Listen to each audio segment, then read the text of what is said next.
All right, so here we're looking at the mother function, the absolute value of x, and we're going to apply the general transformation form. I should have this called g of x equals, because it's f here.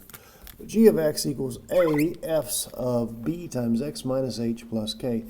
And since we're talking about the absolute value function, we'll replace that with the bars.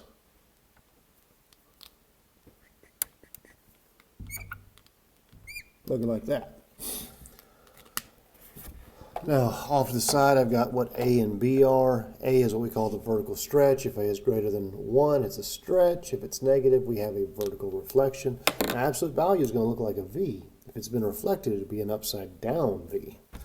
If A is between 0 and 1, if the absolute value is between 0 and 1, we have what's called a vertical compression. And if you take something like this and you compress it, that means you push down on it, it becomes wider. B is your horizontal stretch. And it works opposite of the way A did. If B is a fraction between 0 and 1, it actually gets steeper. If B is a whole number, irregardless of sign, it gets wider.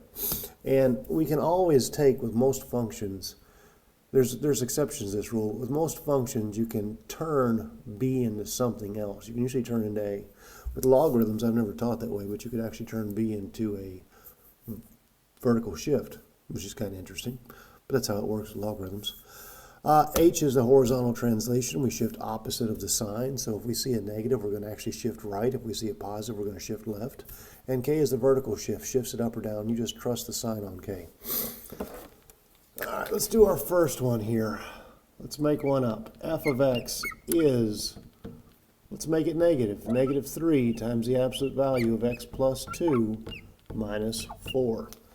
Now, start talking about your bits and pieces here. Your A value is technically 3, but we'll put the negative 3 there. Killing two birds with one stone, we have a vertical stretch with a factor of 3. So instead of looking like this, it's going to look like this, and we'll do the mom function a little bit. I skipped over mom. And we have a reflection. That negative sign is going to make it open upside down. H is not positive 2, but negative 2, so we shift left 2 units. And K is negative 4. We shift down 4 units. And you'll see words like translations and stuff used for this kind of stuff. I don't like writing the word translation. I really don't. Now, I need to talk about what mom looks like. The absolute value is the V function. If you take the absolute value of a negative 1, you get 1, because absolute value is the distance from 0, right? Negative 1 is 1 unit away from 0. If you take the absolute value of 0, you get a 0. If you take the absolute value of 1, you get a 1. And it's just the classic V. Absolute value. Value starts with a V. And it's a V. So let's get to work. Let's do our shifts and everything in here. This thing went left 2. That's the vertex, by the way, also known as the axis of symmetry. And it went down 4. And there is a sense, in essence, your new origin. Now, A was negative 3. And since this thing looks like a V, I have to fall 3 units both left and right to actually draw the V. The absolute value and x squared, they look a lot alike. One of them has curvature, one of them is a V. It's just kind of the way they are. Talk about her domain.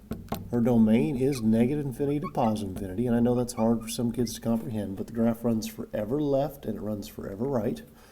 The range, you start with the lowest y value. The lowest y value is way down here at negative infinity. And it rises until it hits a y value of negative 4. Bracket on that negative 4 because it was a nice solid dot. And that's not so bad now, is it? It's really not. Most kids do fairly well with absolute value. They do. The issues we have is they keep getting H backwards. That's the usual issue. And it's always been an issue. And I'll be so happy one day when it quits being an issue. Maybe, maybe not. And as is customary with these particular ones, I'm just going to do another example. We'll do one where we have to do a little bit of factoring because it's your favorite F word. And if it starts with an F, it's probably a fun thing to do. And I like factoring. And you know you do too.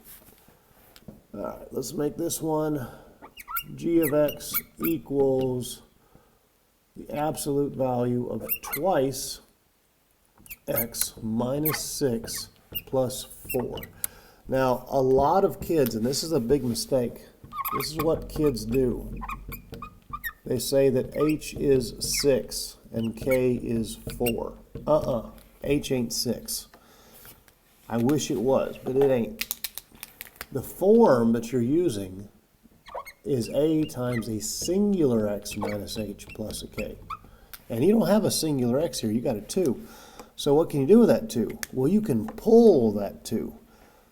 That's what you can do. You can pull it. You can pull it from both pieces, and you can throw that 2 out front of the absolute value bars.